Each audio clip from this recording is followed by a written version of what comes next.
آج کی ویڈیو میں بہت ہی دلچسپ چیزیں ہیں۔ آج ہم بھاٹی گیٹ سے وزٹنگ کرتے ہوئے جائیں گے سید مٹھا بازار تک۔ بھاٹی دروازے کا اصل نام بھٹی دروازہ تھا اور یہی وہ مقام تھا جہاں مغلوں کی سلطنت سے پہلے بھٹی قوم کے جنگجو دلیروں نے فتح ملتان کے بعد لاہور آ کر پڑاؤ ڈالا تھا۔ امداد زمانہ سے بگڑتے بگڑتے بھٹی سے بھاٹی دروازہ ہو گیا۔ بھاٹی گیٹ کے باہر کھلے میدان میں روایتی تھیٹر کمپنیاں اور سرکس لگتے تھے۔ ہو سکتا ہے اس کی ایک وجہ دربار حضرت داتا گنج بخش بھی ہو کہ عرس کے موقع پر علمی، ادبی اور تاریخی حوالے سے اندرون بھاٹی گیٹ کا علاقہ ہمیشہ ہی مرکز و مبلغ رہا ہے۔ مشہور تاریخ اور لاہور کی ابتدائی مسجد اونچی مسجد بھاٹی دروازے کے اندر واقع ہے۔ سکھوں کے عہد کے آخر 2 عشروں میں یہاں بہت سی حویلیاں تعمیر کی گئیں جن میں سے زیادہ تر آج موجود نہیں ہیں۔ بھاٹی بازار بازار حکیمہ اور ٹبی بازار سے ہوتا ہوا شاہی محلے تک چلا جاتا ہے جہاں ٹکسالی دروازے سے سڑک آ کر مل جاتی ہے۔ کوچہ فقیر خانہ اور فقیر خانہ میوزیم بھی بھاٹی دروازے کے اندرونی حصے میں واقع ہے۔ ذوالجناح کا جلوس جو اندرون لاہور سے کربلا گام شاہ جا کر ختم ہو جاتا ہے بھاٹی دروازے میں سے ہی گزرتا ہے۔ بے شمار علمی و ادبی شخصیات بازار حکیمہ اور تحصیل بازار میں قیام پذیر رہے۔ سر علامہ اقبال لندن سے لاہور آ کر رہائش پذیر ہوئے تو انہوں نے بھاٹی دروازے کے محلہ جلوٹیاں کو اپنا مسکن بنایا جہاں ان کے دوست رہتے تھے۔ لاہور کی اولین ادبی انجمن جس کے اجلاس حکیم امین الدین بیر سٹر کے مکان پر ہوتے تھے یہیں قائم ہوئے۔ اس انجمن کی بنیاد مشہور ڈرامہ نویس حکیم احمد شجاع پاشا کے والد اور فلمی ہدایت کار انور کمال پاشا کے دادا نے رکھی۔ سر عبدالقادر نے یہیں سے اپنا رسالہ محزن جاری کیا۔ مشہور ڈرامہ نگار آغا حشر بھی یہیں مقیم رہے۔ مرزا غداغ دہلوی جب لاہور آئے تو بھاٹی دروازے کو اپنا مسکن بنایا۔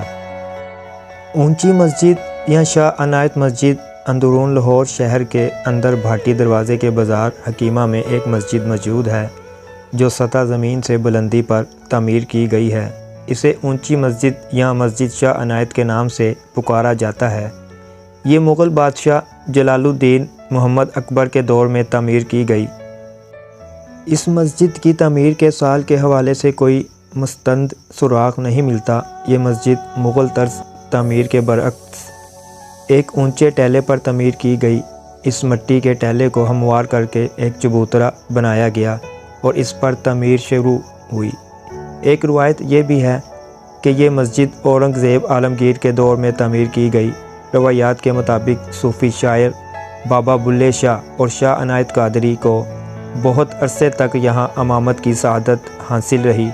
اس مسجد میں چونکہ مختلف اوقات میں مرمت ہوتی رہی، لہٰذا تاریخی آثار بہت کم دستیاب ہیں۔ اس مسجد میں جدید طرز تعمیر ہی نمایاں ہے۔ اس مسجد کی مختلف ادوار میں مختلف حوالوں سے اہمیت رہی ہے۔ یہ اونچی مسجد یا شاہ عنایت مسجد دور جدید میں شان و شوکت و آب و تاب سے موجود ہے۔ مقامی و غیر ملکی سیاح اسے شوق سے دیکھتے ہیں۔ چلتے چلتے ہم پہنچے ہیں حویلی واجد علی شاہ۔ بادشاہ کی حیثیت سے واجد علی شاہ نے عدل و انصاف سے کام لیا اور کوئی قدم ایسا نہیں اٹھایا جس سے رعایا میں کوئی خوف و دہشت پھیلے۔ انہوں نے عام دستور کے برعکس اپنے والد کے زمانہ کے بیشتر عہدیداروں کو ان کے عہدوں پر قائم رکھا، بلکہ ان کی تنخواہیں بڑھائیں اور مراعات میں اضافہ کیا اور رعایا سے قریب ہونے کی کوشش کی۔ سلطنت کے 2 ہی سال ہوئے تھے کہ وہ سخت بیمار ہو گئے اور ان کے شفا یاب ہونے میں 10 ماہ لگ گئے۔ معالجین نے ان کو تاکید کی کہ وہ انتظام سلطنت کی مصروفیات ترک کر کے اپنا زیادہ وقت سیر و تفریح میں گزاریں۔ اسی طرح وہ امور سلطنت اپنی نئی بیوی روشن آرا بیگم کے والد نواب علی نکی کو سونپ کر کتب بینی، شاعری، تصنیف و تالیف اور فنون کی سرپرستی میں مشغول ہو گئے، اور اتنے مشغول ہوئے کہ وقت نے ان کو وہ بنا دیا جس کے لیے وہ مشہور یا بدنام ہیں۔ ان کے ہم عصر عبدالحلیم شرر لکھتے ہیں، واجد علی کا علمی مذاق نہایت پاکیزہ اور اعلیٰ درجے کا تھا۔ دراصل ان کے دو ہی ذوق تھے، ایک ادب و شاعری کا اور دوسرا موسیقی کا۔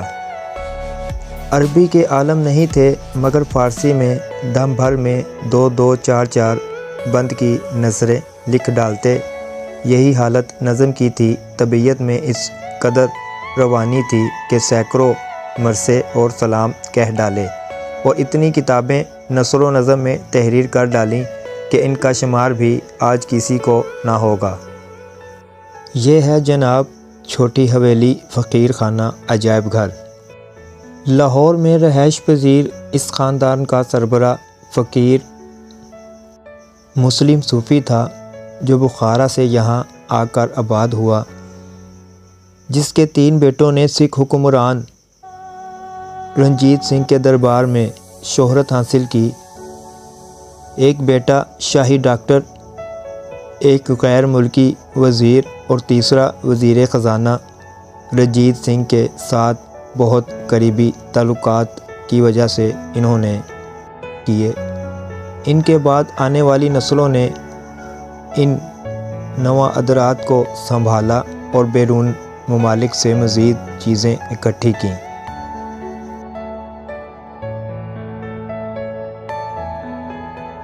فقیر خانہ سے ہو کر ہم جا رہے ہیں اس تھرے کی جانب جہاں سے سر علامہ اقبال نے اپنی شاعری کا آغاز کیا۔ لیجئے جناب، یہ ہے وہ تھرا جہاں سے سر علامہ اقبال نے اپنی شاعری کا آغاز کیا۔ ڈاکٹر محمد اقبال کا شمار اپنے عہد کے بڑے شعراء میں ہوتا ہے۔ انہوں نے غزل اور نظم دونوں ہی اصناف میں طبع آزمائی کی، مگر ایک نظم نگار کی حیثیت سے وہ اردو ادب میں خصوصی اہمیت کے حامل ہیں۔ علامہ اقبال 1877 عیسوی میں 9 نومبر بروز جمعہ سیالکوٹ میں پیدا ہوئے۔ آپ کشمیری پنڈتوں کے ایک قدیم اور معزز گھرانے سے تعلق رکھتے ہیں۔ آپ کے والد کا نام شیخ نور محمد تھا، جو سیالکوٹ میں مشہور تاجر تھے۔ سر علامہ اقبال نے ابتدائی تعلیم دینی مدرسوں میں حاصل کی اور اس کے بعد 1879 میں اسکاش مشن ہائی اسکول سیالکوٹ سے مڈل کا امتحان وظیفہ کے ساتھ پاس کیا، اور پھر یہیں سے مولانا میر حسن کی رہنمائی میں میٹرک 1893 عیسوی اور 1895 عیسوی میں FA پاس کیا اور وظیفہ بھی حاصل کیا۔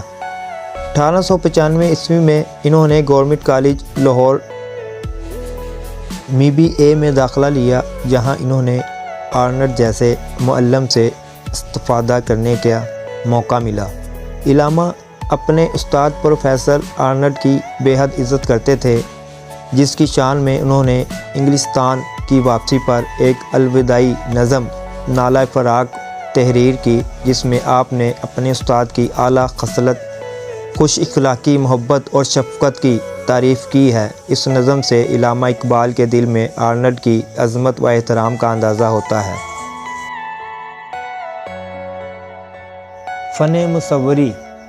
جب ہم ان مصوروں کی طرف دیکھتے ہیں جن کا شمار استاندہ ماسٹرز میں ہوتا ہے، تو ممتاز فنکار AR چغتائی، عبدالرحمن چغتائی سر فہرست نظر آتے ہیں۔ یقیناً وہ پاکستان کے پہلے مصور ہیں جو بین الاقوامی شہرت کے حامل ہوئے۔ انہوں نے مصوری میں منفرد انداز اپنایا۔ مغل آرٹ ان کی پہچان اور شہرت بنا۔ مصور دانشور چغتائی 21 ستمبر 1894 کو لاہور میں پیدا ہوئے اور 17 جنوری 1975 کو لاہور ہی میں فوت ہوئے۔